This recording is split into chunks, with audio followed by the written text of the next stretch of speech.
Ah, la rédaction médicale. Rien que le nom, ça peut sonner un peu académique, n'est-ce pas? On imagine tout de suite des heures de travail méticuleux, un exercice un peu aride. Mais si on voyait les choses différemment? Et si en fait, c'était la compétence la plus importante pour transformer une découverte en une véritable connaissance, partagée par tous? Alors, allons-y, on va décortiquer ensemble ce qui fait une bonne publication médicale. Entre la paillasse du labo et l'article final, le chemin peut paraître long et, soyons honnêtes, un peu intimidant.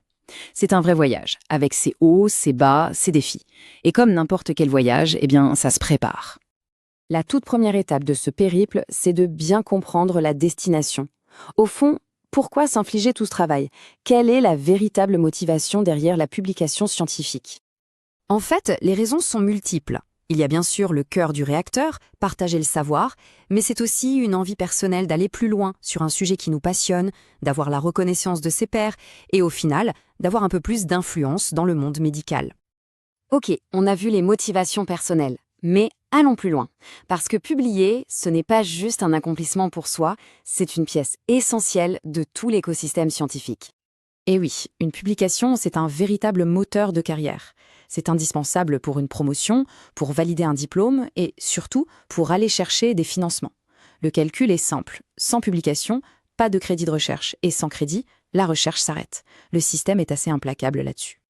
Et là, on arrive au point le plus important, vraiment. Au-delà de la carrière, au-delà de l'argent.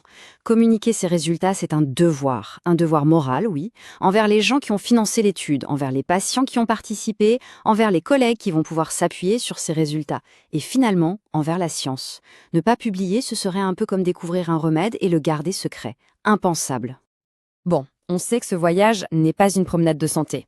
Le chemin est semé d'embûches, d'obstacles qui peuvent parfois paraître immenses. Mais la première étape pour les surmonter, c'est déjà de les identifier.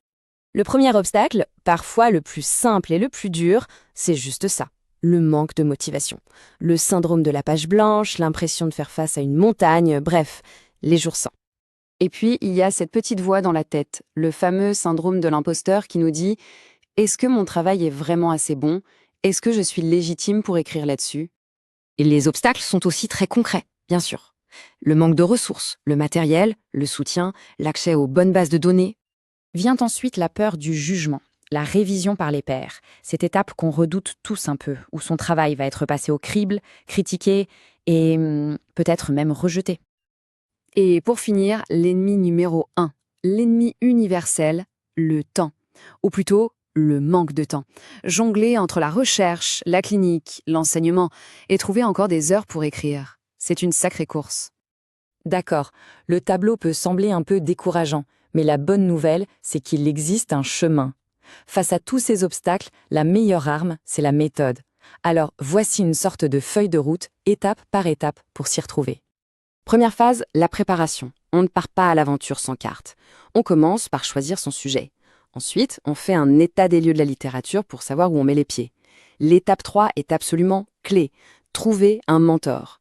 Puis, on définit des objectifs clairs, on choisit la revue qui correspond à son travail, et enfin, une étape non négociable, on lit et on applique à la lettre les recommandations aux auteurs.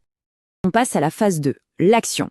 On écrit un premier jet sans chercher la perfection, juste pour mettre les idées sur le papier. Puis, c'est le cycle des relectures, des corrections, encore et encore, jusqu'à la version finale. Et là, c'est le grand saut, la soumission. L'attente de la réponse peut être stressante et il faut se préparer à l'idée de devoir recommencer le cycle si besoin. La persévérance, c'est vraiment le mot d'ordre. Maintenant qu'on a la carte, il faut le bon équipement. Voici quelques trucs et astuces, une petite boîte à outils pour rendre le parcours un peu plus simple. Ce tableau résume pas mal de bons conseils. S'il fallait en retenir deux, le premier, c'est de se trouver un mentor, quelqu'un d'expérimenté pour nous guider. C'est un gain de temps et d'énergie incroyable. Et le deuxième, tout en bas de la liste, c'est peut-être le plus crucial, être persévérant. Planifier, faire relire, soigner les détails, c'est essentiel, oui, mais sans persévérance, on n'arrive jamais au bout. Et après tout ce travail, toutes ces étapes, ces doutes, ces efforts, on arrive enfin à la destination. L'étape 13. Ce moment où on peut lire son propre article publié, noir sur blanc, accessible à toute la communauté, c'est la récompense, l'aboutissement de tout ce voyage. Ce voyage peut sembler long, c'est vrai, mais il commence toujours par un seul petit pas. En voyant cette feuille de route, en pensant à ses propres recherches, à ses propres idées, la question n'est plus de savoir si c'est difficile, mais plutôt, alors, par quoi on commence? Quelle est la toute première étape à franchir?